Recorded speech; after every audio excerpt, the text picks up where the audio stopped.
Hello everyone, hope you are all fine. सब अच्छे से होंगे। हमने स्टार्ट किया था जनरल अवेयरनेस का जो एक एमसीक्यू सेशन रहेगा। हर एक टॉपिक पे आपको 150 प्लस एमसीक्यूज मिलेंगे। कुछ बच्चे बोल रहे थे सर 30 क्वेश्चंस आए, 30 नहीं है, ये कुछ पार्ट्स में हम इनको कवर करेंगे क्योंकि वीडियो ज़्यादा लंबी हो जाएगी। 20 to 25 मिनट्स का वीडियो रहेगा, इसमें 30 क्वेश्चन जो होंगे हम कवर करते जाएंगे। क्योंकि आपका एग्ज़ाम जो है, एक तो जूनियर असिस्टेंट की बात करें या फाइनेंस अकाउंट असिस्टेंट के लिए जो बच्चे प्रिपेयर कर रहे हैं, या बाकी डिफरेंट एग्ज़ाम्स हैं जो जिसमें बहुत सारे बच्चों ने अप्लाई किया है जेकेएसएसबी में। कुछ हमारे टॉपिक जो जनरल अवेयरनेस के होते हैं वो बिल्कुल हर एक एग्ज़ाम में सेम रहते हैं। डेमोग्राफी एंड सेंसस की बात करें, फा के अंदर भी वही यही टॉपिक है, एनडी के लिए भी, जूनियर असिस्टेंट के लिए भी। इस पर 150 प्लस क्वेश्चन हम करेंगे। पार्ट फर्स्ट हमने 30 क्वेश्चन का किया था। अब पार्ट सेकेंड जो होगा, इसमें 30 क्वेश्चन नेक्स्ट जो होंगे करेंगे जो डिफरेंट कॉम्पिटिटिव एग्जाम्स में पूछे गए हैं।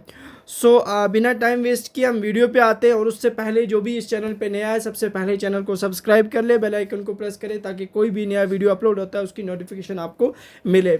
और हमारे जो भी आपको मटेरियल चाहिए, हमारे पास जो प्रीवियस वीडियोस हमने अपलोड किए हैं, किसी को भी कंप्लीट सेट ऑफ मतलब एक स्टडी मटेरियल चाहिए तो वो हमारे व्हाट्सएप नंबर पे कांटेक्ट कर सकता है।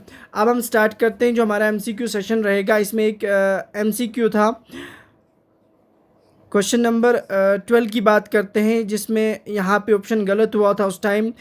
विच state has the highest child sex ratio as per census 2011। इसका आंसर है अरुणाचल प्रदेश, ना कि मिज़ोरम था। इसको करेक्ट करना, मैंने खुद भी कमेंट किया था उस टाइम, ये करेक्ट कर लेना। अब स्टार्ट करते हैं। नेक्स्ट 30 क्वेश्चन जो हमारे रहेंगे आज के, अप टू 30 तक हमने कंप्लीट किया था। 31st क्वेश्चन क्या है हमारे पास यहाँ पे, which factor differentiate census from the sample survey. कौन सा एक फैक्टर है जो सेंसेस को सैम्पल सर्वे से अलग करता है। सबसे पहले आपको पता होना चाहिए, देखो सेंसेस में ऐसी क्या चीज़ होती है और सैम्पल सर्वे में जो दोनों को अलग करती है, कॉस्ट, कवरेज, स्पीड या फ्लेक्सिबिलिटी। मैं इसका आंसर जो है बी है, दैट इज़ कवरेज। कैसे समझना, यहाँ पे कवरेज की बात करें, जो हमारे पास सेंसस है, सेंसस में हम क्या करते हैं, कंप्लीट कवरेज करते हैं। कंप्लीट का मतलब होता है पूरी पॉपुलेशन, एंटायर पॉपुलेशन को कंसिडरेशन में लेते हैं। यहाँ पे पूरे एक एरिया की, एक कंट्री की एंटायर पॉपुलेशन की न्यूमरेशन होती है। लेकिन सैम्पल सर्वे की बात करें तो इसमें जस्ट एक पार्शियल कवरेज होता है। क्या होता है हमारे पास, पार्शियल कवरेज होता है, यानी पूरी पॉपुलेशन को कंसिडरेशन में नहीं लिया जाता, एक सिलेक्टेड पार्ट को लिया जाता है। किसमें, सैम्पल सर्वे में सिलेक्टेड पार्ट को लिया जाता है, जो टोटल पॉपुलेशन का एक छोटा सा हिस्सा होगा वो लिया जाता है। सेंसस की बात करें तो सेंसस को सेंसस ऑफ इंडिया जैसे 2011 हुआ, अब 27 होगा, तो वो जो होता है वो करवाया जाता है वहाँ पे। लेकिन सैम्पल सर्वे जो है, जैसे इंडिया के अंदर नेसो है, NSSO, national sample survey of India जो है वो कंडक्ट कराता है कुछ service, that is sample survey. Next question रहेगा आपका, census is essential for resource allocation because it provide.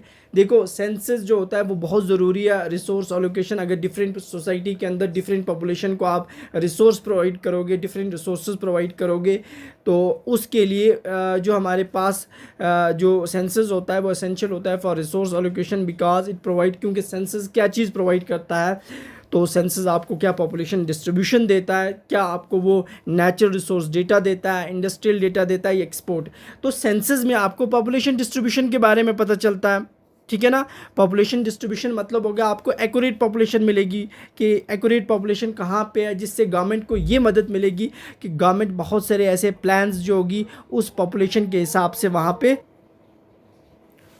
Government को अगर कोई भी चाहे वो उनको फंड्स प्रोवाइड करने होंगे या फिर गवर्नमेंट को कोई भी फूड प्रोवाइड करनी होगी, हाउसिंग होगी, डिफरेंट वेलफेयर स्कीम्स होंगी, वो किस हिसाब से करेंगे, पॉपुलेशन डिस्ट्रीब्यूशन के हिसाब से करेंगे। ये बहुत इंपॉर्टेंट है। नेक्स्ट बात करते हैं, नेक्स्ट क्वेश्चन पे जाते हैं। नेक्स्ट क्वेश्चन है, सेंसस हेल्प्स इन आइडेंटिफाइंग। देखो सेंसस किस चीज़ को हेल्प करती है आइडेंटिफाई करने में। सेंसस क्या पोवर्टी लाइन को, बैकवर्ड रीजन्स को, इन्फ्लेशन ट्रेंड्स को, या ट्रेड डेफिसिट की बात करें तो सेंसस जो होती है वो इनमें से जो हमारे पास हमारे पास किन चीज़ों को जो आइडेंटिफाई करती है, क्या वो पोवर्टी लाइंस को करती है। देखो इन्फ्लेशन तो हो नहीं सकती, यहाँ पे महंगाई कितनी बढ़ रही है, प्राइसेस कितनी इंक्रीज़ हो रही हैं, उसका कोई लेना देना सेंसस से नहीं है। ट्रेड डिफिसिट तो नहीं है हमारे पास। उसके बाद पोवर्टी लाइन तो उससे भी कोई लेना देना नहीं है। तो बैकवर्ड रीजन्स, सेंसस से हमें बैकवर्ड रीजन्स का पता चलता है। जब हमने सेंसस किया होगा किसी जगह पे, तो उससे हमें वहाँ की कि इस एरिया में लोग काफ़ी बैकवर्ड है, उनको ज़्यादा स्कीम्स की ज़रूरत है, ज़्यादा इंफ्रास्ट्रक्चर की ज़रूरत है, तो वो हम सेंसस से पता कर सकते हैं। सो सेंसस आपको एक रिलेबल डेटा देती है अबाउट पॉपुलेशन के बारे में, उनकी इनकम्स के बारे में आपको पता चलता है, उनकी ऑक्यूपेशन क्या है, वहाँ पे लिटरेसी रेट क्या है, एजुकेशन लेवल क्या है। उस हिसाब से हम वहाँ पे वो एरिया बैकवर्ड मानते हैं, तो वो हमें सेंसस से पता चलता है जब सेंसस किया होगा। नेक्स्ट क्वेश्चन हमारे पास है, which census data helps in manpower planning. देखो सेंसस का एक डेटा होता है जो आपको मेन पावर प्लानिंग में काफ़ी मदद देता है। मेन पावर प्लानिंग का मतलब हुआ कि कौन से पॉपुलेशन के अंदर लोग हैं जो वर्किंग पॉपुलेशन माने जाएंगे, कौन से ऐसे जो नॉन वर्किंग पॉपुलेशन है, और कौन से, तो वो हमें एज ग्रुप के हिसाब से पता चलता है। तो दैट मीन्स इसका हमारा आंसर रहेगा एज कंपोजिशन। कैसे? जैसे हम पॉपुलेशन के अंदर आइडेंटिफाई करेंगे 0 to 14, 14 to 59 and about 60 plus के लोग जो होंगे। देखो 0 से 14 की बात करें तो काफ़ी छोटे बच्चे इंक्लूड्स होते हैं, वो वर्किंग पॉपुलेशन नहीं मानी जाएगी। 14 साल से ऊपर के जो लोग होंगे अप टू 59 तक, वो एक वर्किंग पॉपुलेशन ऑफ कंट्री मानी जाती है, जो काम करती है। तो 60 प्लस वाले भी बिल्कुल ओल्ड एज हो जाते हैं, घर पे बैठते हैं, वर्किंग पॉपुलेशन में नहीं आते। तो एज कंपोजिशन इसका आंसर रहेगा, जो एक मेन पावर प्लानिंग में काफ़ी मदद देता है। सो नेक्स्ट क्वेश्चन हमारे पास है यहाँ पे, डेमोग्राफिक ट्रांजिशन थ्योरी की बात करें, जो मैंने आपको अच्छे से ये थ्योरी जो है थ्योरी क्लास में आपको कंप्लीट करवाई है कि डेमोग्राफिक ट्रांजिशन थ्योरी होती क्या है। तो वो जो थ्योरी है वो बेस्ड है, क्या वो सेंसस रिकॉर्ड पे बेस्ड होती है, इकोनॉमिक डेटा पे, एग्रीकल्चर आउटपुट पे, या ट्रेड स्टैटिक्स पे बेस्ड होती है। तो जो आपकी डेमोग्राफिक ट्रांजिशन थ्योरी है that is based upon census data, जो होता है आपका सेंसस रिकॉर्ड पे बेस्ड होती है। कैसे? देखो डेमोग्राफिक ट्रांजिशन थ्योरी जो है हमारे पास वो होती क्या है, फिर आपको समझ आ जाएगी कि ये क्यों सेंसस पे बेस्ड होती है। डेमोग्राफिक ट्रांजिशन थ्योरी में हम एक्सप्लेन करते हैं कि पॉपुलेशन पैटर्न क्या हुआ, चेंज इन पॉपुलेशन पैटर्न में कितना चेंज आ रहा है कंट्री में, पॉपुलेशन जो हमारे पास पॉपुलेशन ग्रोथ है उसमें कितनी चेंज आ रही है। मतलब high birth rate death rate से लेकर low birth rate low death rate, that means कितनी चेंज आ रही है। बर्थ रेट, डेथ रेट, ये सारी डेटा जो होगा आपको सेंसस रिकॉर्ड से मिलता है ना। तो डेमोग्राफिक ट्रांजिशन थ्योरी जो है हमारे पास बिल्कुल सेंसस रिकॉर्ड पे बेस्ड है। अब इस थ्योरी में बहुत सारी चीज़ें हमने पढ़ी थी, जैसे हमारे पास इसमें स्टेज 1 था, स्टेज 2 था, स्टेज 3 था, स्टेज 4 था एंड स्टेज 5। ये सारी चीज़ें मैंने कवर करवाई थी आपको कि स्टेज 1 जो है इसमें हाई स्टेशनरी स्टेज बोलते हैं, स्टेज 2 को हम अर्ली एक्सपेंडिंग स्टेज बोलते हैं, स्टेज 3 को हम लेट एक्सपेंडिंग स्टेज बोलते हैं। ये सारी चीज़ें कवर करवाई थी। अब आप मुझे बोलना, ये चीज़ मैंने वहाँ कवर करवाई है, बहुत बार ये क्वेश्चन भी पूछा गया है कि इंडिया जो है इस टाइम किस वाले स्टेज में आता है, क्या वो हाई स्टेशनरी स्टेज में है, क्या वो अर्ली एक्सपेंडिंग स्टेज में है, लेट एक्सपेंडिंग स्टेज में है, लो स्टेशनरी स्टेज में है, या डिक्लाइनिंग स्टेज में है। अच्छा, 5 स्टेज हमने कवर किए थे। आप कमेंट बॉक्स में लिखोगे कि India is right no in which stage, ठीक है ना। सो नेक्स्ट क्वेश्चन पे जाते हैं। सो नेक्स्ट क्वेश्चन हमारे पास, census data is most useful for, आपको सेंसस डेटा किसके लिए ज़्यादा यूज़फुल होता है? क्या लॉन्ग टर्म प्लानिंग के लिए, या फिर हमारे पास short term planning, delay administration, market speculation? देखो सेंसस डेटा आपको लॉन्ग टर्म प्लानिंग के लिए यूज़फुल होता है। क्यों? 2011 में सेंसस हुआ, अब 27 में होगा, तो एक लंबी जब प्लानिंग होती है, काफ़ी 10 साल के बाद सेंसस करवाया जाता है, तो लॉन्ग टर्म प्लानिंग के लिए सेंसस का डेटा जो होता है बहुत यूज़फुल रहता है। सो नेक्स्ट क्वेश्चन 37 क्वेश्चन आपका यहाँ पे, which of the following reflects the social characteristic of population, यानी पॉपुलेशन का सोशल कैरेक्टरिस्टिक कौन सा है, यानी सोसाइटी से रिलेटेड है वो। सो पॉपुलेशन का आप सेक्स रेशो, क्या ये सोशल कैरेक्टरिस्टिक है? क्या लिटरेसी रेट है? क्या एज स्ट्रक्चर है? डेंसिटी एज स्ट्रक्चर तो नहीं है। देखो उसके बाद कौन सा सोशल कैरेक्टरिस्टिक हो सकता है, सेक्स रेशो भी नहीं है, दैट इज़ द लिटरेसी आपके पास यहाँ पे जो है वो किससे रिलेटेड है, वो है social characteristic of A population. So answer रहेगा लिटरेसी रेट, वहाँ पे कितने लिटरेट लोग हैं, कितने पढ़े लिखे हैं, तो वो आपको एक सोशल कैरेक्टरिस्टिक ऑफ पॉपुलेशन माना जाएगा, ठीक है ना। सो नेक्स्ट क्वेश्चन आपका 38 question, census support social justice by, देखो सेंसस जो होता है ये सोशल जस्टिस को कैसे सपोर्ट करता है, क्या ये मिलिट्री डेटा देता है, ये तो हो नहीं सकता आंसर। क्या वीकर सेक्शंस ऑफ सोसाइटी को आइडेंटिफाई करता है, टैक्स को इंक्रीज करता है, बिल्कुल नहीं है। कंट्रोलिंग द प्राइसेस, ये सारा इकोनॉमिक्स से रिलेटेड है तो ये तो हो नहीं सकता। हाँ, वीकर सेक्शन ऑफ सोसाइटी आपको पता चल जाते हैं सेंसस में तो उसको ये सपोर्ट करता है। सो आंसर रहेगा B part. So next question है, one major drawback of census, census का एक बहुत बड़ा ड्रॉबैक है, वो आप बताओगे कि कौन सा ड्रॉबैक्स है सेंसस के। क्या सेंसस के अंदर इनएक्यूरेसी होती है, क्या सेंसस के अंदर delay in data publications, limited coverage, subjectivity. देखो लिमिटेड कवरेज नहीं होता, पूरी सोसाइटी पूरे कंट्री के अंदर जितनी पॉपुलेशन होती है उसका सर्वे किया जाता है, उसका सेंसस किया जाता है, तो ये इसका ड्रॉबैक नहीं है। सब्जेक्टिविटी भी नहीं है। डिले इन डेटा पब्लिकेशन को डिले हो जाता है, काफ़ी टाइम कंज्यूमिंग है। सो बी पार्ट इसका रहेगा कि ये सबसे बड़ा ड्रॉबैक है। जब आपने एक दिन सेंसस किया फिर उसको पब्लिकेशन करने में काफ़ी वक्त लग जाता है, तो पुराना जो डेटा होता है वो चेंज हो जाता है, क्योंकि डेथ्स भी होती हैं, माइग्रेशन भी होती है, इमाइग्रेशंस भी होती हैं, तो ये सारी चीज़ें होती हैं। इस वजह से वो डेटा जो होता है वो अपडेटेड नहीं रहता, तो वो एक मैसिव फील्ड वर्क होता है, इसमें काफ़ी वक्त लग जाता है वेरिफिकेशन करने में, टैबुलेशंस करने में डेटा को, फिर वो डेटा जो होता है वो आउटडेटेड बन जाता है। क्यों? क्योंकि जब आपने रिकॉर्ड किया था तब एक अलग डेटा था और जब पब्लिकेशन हुई तो तब डेटा चेंज हुआ, क्योंकि वहाँ पे डेथ्स भी हुई, क्या वहाँ पे बर्थ्स भी हुई, क्या वहाँ पे माइग्रेशन भी हुई, ये सारी चीज़ें तो वहाँ पे होंगी। So delay in the data publication एक मेजर ड्रॉबैक है सेंसस का। सो नेक्स्ट क्वेश्चन हमारे पास है, census is primary source of data. देखो सेंसस को क्यों प्राइमरी सोर्स ऑफ डेटा माना जाता है। प्राइमरी सोर्स ऑफ डेटा जब आप इकोनॉमिक्स पढ़ोगे, जो बच्चे फा के लिए तैयारी कर रहे हैं, सॉरी जो स्टैट पढ़ोगे, वहाँ पे प्राइमरी डेटा, सेकेंडरी डेटा, वो सारी चीज़ें मैं आपको वहाँ कवर कराऊंगा। प्राइमरी डेटा क्या होता है, सेकेंडरी डेटा क्या होता है। देखो प्राइमरी डेटा जो होता है हमारे पास, जो आप डायरेक्ट किसी के पास जाओगे उससे डेटा लोगे, वो होता है प्राइमरी डेटा। सेकेंडरी हो गया डिफरेंट सोर्सों से लोगे, न्यूज़पेपर से लोगे, रिसर्च पेपर से लोगे, यानी किसी दूसरे बंदे से वो डेटा आप लोगे, आपने खुद कलेक्ट नहीं किया होगा, that is the secondary data. तो सेंसस एक प्राइमरी सोर्स ऑफ डेटा माना जाता है। क्यों? क्योंकि वो डेटा एक फर्स्ट हैंड डेटा होता है, वो सेंसस किया होता है, जो सेंसस एक्सपर्ट्स होते हैं जाते हैं जो सेंसस करते हैं, दैट मीन्स वो फर्स्ट हैंड डेटा होता है। सो आंसर रहेगा B part. So next question हमारे पास है यहाँ पे, which of the following is not demographic component. इनमें से डेमोग्राफिक का कंपोनेंट कौन सा नहीं है। फर्टिलिटी, मोर्टिलिटी, माइग्रेशन, इंडस्ट्रियलाइजेशन, ये तीनों तो हैं हमारे पास।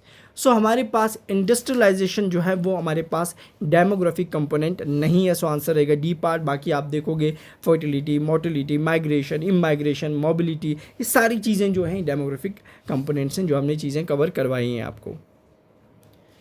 सो नेक्स्ट क्वेश्चन आपके पास है यहाँ पे 41, census helps in health planning by providing data. देखो हेल्थ प्लानिंग में भी सेंसस का बहुत इंपॉर्टेंट डेटा रहता है, वो वहाँ पे डेटा देता है किस पे, मॉर्बिडिटी और मोर्टिलिटी पे, इंडस्ट्रियल एक्सीडेंट्स पे डेटा। टैक्स कलेक्शन तो हो नहीं सकता आंसर, डिफेंस नीड्स भी नहीं है, इंडस्ट्रियल, वो मॉर्बिडिटी एंड मोर्टिलिटी। अब मॉर्बिडिटी क्या हुआ, मॉर्बिडिटी का मतलब है आपकी पॉपुलेशन में कितने लोग डिजीज़ से अफेक्टेड हैं, यानी कितने लोगों में डिजीज़ हैं। मान के चलो यहाँ पे ट्यूबरक्लोसिस से कितने लोग अफेक्टेड हैं, या फिर यहाँ पे मलेरिया से कितने लोग अफेक्टेड हैं, दैट इज़ मॉर्बिडिटी। और मोर्टिलिटी का मतलब कितनी डेथ्स हुई पॉपुलेशन में एक पीरियड ऑफ टाइम के लिए। सो ये डेटा जो आपको मिलता है ये आपको हेल्थ प्लानिंग में बहुत इंपॉर्टेंट रोल प्ले करता है। नेक्स्ट क्वेश्चन हमारे पास है, पॉपुलेशन पायरामिड जो होता है इज़ प्रिपेयर्ड। पॉपुलेशन पायरामिड बनाया जाता है, लेकिन उसमें कौन सा चीज़, किस चीज़ का इस्तेमाल किया जाता है पॉपुलेशन पायरामिड बनाने में। क्या इकोनॉमिक सर्वे? नहीं। क्या नेशनल सैंपल सर्वे डेटा? नहीं। ट्रेड? उसके लिए सेंसस डेटा का इस्तेमाल किया जाता है, फिर पॉपुलेशन पायरामिड बनता है। पॉपुलेशन पायरामिड जो होता है उसमें एज ली जाती है और पॉपुलेशन का साइज़ लिया जाता है। Population size. तो इन दोनों के बीच में एक रिप्रेजेंट किया जाता है एज और सेक्स स्ट्रक्चर को, ठीक है ना। सेक्स स्ट्रक्चर मतलब मेल कितने हैं, फीमेल्स कितने हैं, मेल किस एज के हैं, फीमेल किस एज की हैं, इसके बीच में जो हमारे पास बनता है वो एक पॉपुलेशन पिरामिड बनता है। सो हमारे पास आंसर रहेगा सेंसस डेटा को यूज़ किया जाता है। एंड नेक्स्ट क्वेश्चन हमारे पास, सेंसस हेल्प इन डिटरमाइनिंग, इससे हमें वोटिंग बिहेवियर पता चलता है लोगों का, अर्बनाइजेशन के कितने लोग शहरों में आए हैं, क्या कितने लोगों ने शिफ्ट किया फ्रॉम रूरल टू अर्बन, क्या कंज्यूमर प्रेफरेंस पता चलती है या मार्केट डिमांड। देखो मार्केट डिमांड ये सारा इकोनॉमिक्स से है, इससे तो कोई लेना देना नहीं है। क्या आपको वोटिंग बिहेवियर ना, इससे आपको अर्बनाइजेशन पता चलेगी। जब सैम्पल सर्वे होगा गाँव के कितने लोग हैं जो शिफ्ट हुए हैं शहरों में यानी सिटीज़ में, वो आप सैम्पलिंग जब आपने सेंसस किया होगा तब वो चीज़ पता चलती है। नेक्स्ट इज हमारे पास क्वेश्चन है, which feature ensure census is conducted simultaneously, कौन सा फ्यूचर है जिससे पता चलता है कि सेंसस एक डेट पे किया जाता है, एक पीरियड के लिए किया जाता है। तो वो हमारे पास एक सेम टाइम, एक फिक्स टाइम पे किया जाता है कंट्री में। क्या पीरियोडिसिटी है वो, सिंक्रोनाइजेशन, यूनिवर्सलिटी, कॉन्फिडेंशियलिटी, ये सेंसस का एक फ्यूचर है, दैट इज़ सिंक्रोनाइजेशन। मतलब सेंसस जो होता है वो एक फिक्स्ड टाइम पे किया जाता है। सो नेक्स्ट क्वेश्चन हमारे पास 45 रहेगा, census data is essential for disaster management. क्यों? डिज़ास्टर मान के चलो किसी जगह पे फ्लड आ गया, किसी जगह पे अर्थक्वेक आ गया, या कोई और ड्राफ्ट हो गया किसी जगह पे, उसके लिए सेंसस डेटा बहुत ज़रूरी होता है। क्यों? क्योंकि वो वहाँ की क्लाइमेट डेटा देता है, नहीं। वहाँ की पॉपुलेशन वल्नरेबिलिटी डेटा देता है, सिस्मिक डेटा देता है, नहीं। सिस्मिक दैट इज़ कि वहाँ पे वो बेल्ट क्या अर्थक्वेक प्रोन है कि नहीं है, वेदर फोरकास्ट देता है, नहीं। वो आपको पॉपुलेशन वल्नरेबिलिटी डेटा देता है कि कौन सी पॉपुलेशन है जो काफ़ी ज़्यादा वल्नरेबल है, वहाँ पे अगर ये डिज़ास्टर आ गया तो उसको कैसे बचाया जाएगा, वो पॉपुलेशन के बारे में देता है, ठीक है ना। 40 अब नेक्स्ट इज़ 46 क्वेश्चन हमारे पास, demography mainly use census data to study, यानी सेंसस डेटा का ही इस्तेमाल डेमोग्राफी करती है किस चीज़ को स्टडी करने के लिए, पॉपुलेशन ट्रेंड्स, ट्रेड साइकिल, ये तो इकोनॉमिक्स, इन्फ्लेशन नहीं, इंडस्ट्रियल ग्रोथ नहीं, वो पॉपुलेशन ट्रेंड्स। क्या पॉपुलेशन इंक्रीज़ हुई, क्या बर्थ रेट इंक्रीज़ हुई, क्या डेथ रेट इंक्रीज़ हुई, क्या डेथ रेट डिक्रीज़ हुई, माइग्रेशन हुई, इमाइग्रेशन हुई, पॉपुलेशन के अंदर क्या क्या ट्रेंड्स हो रहे हैं, वही वहाँ पे जो है उससे स्टडी किए जाते हैं, ठीक है ना। नेक्स्ट क्वेश्चन हमारे पास है, सेंसस हेल्प इन फ्रेमिंग, क्या फिस्कल पॉलिसी बनाने में सेंसस का एक इम्पॉर्टेंट रोल होता है, population policy, foreign policy, defence. देखो फिस्कल पॉलिसी तो नहीं है, वो तो हुआ एक्सपेंडिचर कितना हुआ, रेवेन्यू कितना आया, वो चीज़ें आती हैं उसमें। फॉरेन पॉलिसी नहीं, डिफेंस पॉलिसी नहीं, उसमें पॉपुलेशन पॉलिसी, यानी पॉपुलेशन पॉलिसी में एक अहम रोल रहता है उसका कि ये हमारे पास क्या है, कोई पॉलिसी बनानी होगी, कोई स्कीम्स लाने होंगे, वो सारी चीज़ें हमें किससे मिलती हैं, सेंसस से। सेंसस का डेटा आपको पता होगा, उसी हिसाब से आप वहाँ लोगों को प्रोवाइड करोगे, ठीक है ना। सो नेक्स्ट क्वेश्चन है, विच सेंसस, यानी कौन सा हमारे पास, विच सेंसस करेक्टरिस्टिक एंश्योर्स कंप्लीटनेस, मतलब कंप्लीटनेस आपको सेंसस का कौन सा करेक्टर है, कौन सा फ्यूचर है, मतलब वो हो गया यूनिवर्सलिटी। ये पहले भी बोला है कि हर एक बंदे को वहाँ पे इन्यूमरेट किया जाता है, हर एक बंदे का सेंसस किया जाता है कि हर एक घर के अंदर कितने फ़र्द हैं, कितने लोग हैं, वहाँ पे मेल कितने हैं, फीमेल कितने हैं, चिल्ड्रंस कितने हैं, तो हर एक बंदे की मतलब कंप्लीट वहाँ पे इन्यूमरेशन होती है, तो वो होता है universality. 49 census data is least useful for, ये बहुत कम यूज़ होता है अर्बन प्लानिंग के लिए, एजुकेशनल प्लानिंग के लिए, मिलिट्री ऑपरेशंस के लिए, या हेल्थ प्लानिंग के लिए। सो सेंसस का जो डेटा होता है हमारे पास, सेंसस का जो डेटा होता है ये लीस्ट यूज़फुल होता है क्या, अर्बन प्लानिंग के लिए, इकोनॉमिक प्लानिंग, मिलिट्री ऑपरेशंस के लिए, या हेल्थ प्लानिंग के लिए। तो किसके लिए लीस्ट माना जाता है, तो ये हमारे पास है मिलिट्री ऑपरेशंस के लिए, इसको इतना ज़्यादा इस्तेमाल नहीं करते। एजुकेशनल प्लानिंग के लिए भी करेंगे, अर्बन प्लानिंग के लिए भी करेंगे, हेल्थ प्लानिंग, लेकिन मिलिट्री में इसका ज़्यादा इतना इस्तेमाल नहीं होता। नेक्स्ट क्वेश्चन हमारे पास है, which census indicates indicator reflect gender balance? इनमें से कौन सा सेंसस का एक इंडिकेटर है जिससे हमें जेंडर बैलेंस के बारे में पता चलता है, रिफ्लेक्ट करता है उसमें? तो जेंडर बैलेंस आपको पता चल जाता है सेक्स रेशो में, क्योंकि सेक्स रेशो हमारे पास ये होता है कि नंबर ऑफ फीमेल्स कि कितनी फीमेल्स हैं पर 1000 मेल्स। तो यही होता है हमारे पास सेक्स रेशो, और ये इंडिकेटर होता है जेंडर बैलेंस का, यानी कितने फीमेल्स पर मेल्स इंटू 1000 करो तो ये आपको मिलता है सेक्स रेशो एक गिवन पीरियड ऑफ टाइम के लिए। सो नेक्स्ट इज 51 क्वेश्चन जो हमारे पास रहेगा,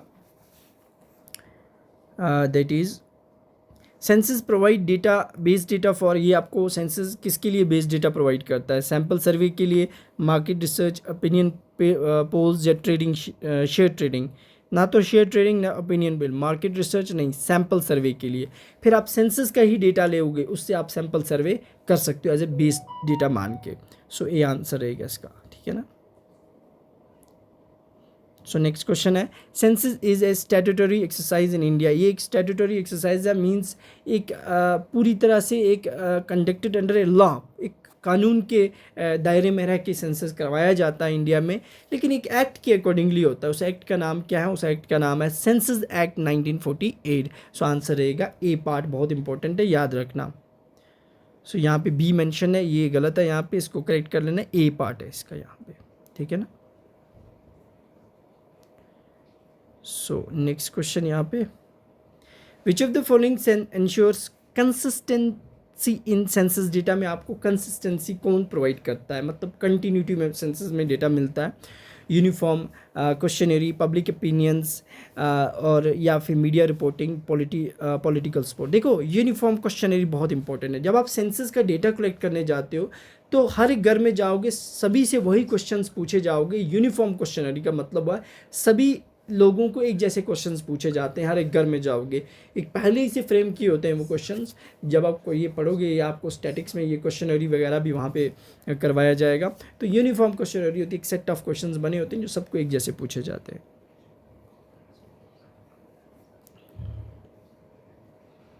सेंसस हेल्प्स टू आइडेंटिफाई, इससे हम लेबर फोर्स पार्टिसिपेशन पता करते हैं। ट्रेड डिफिसिट तो नहीं आंसर आपका आएगा, इन्फ्लेशन रेट ये तो नहीं आएगा, सारा इकोनॉमिक्स है, जीडीपी नहीं आएगा।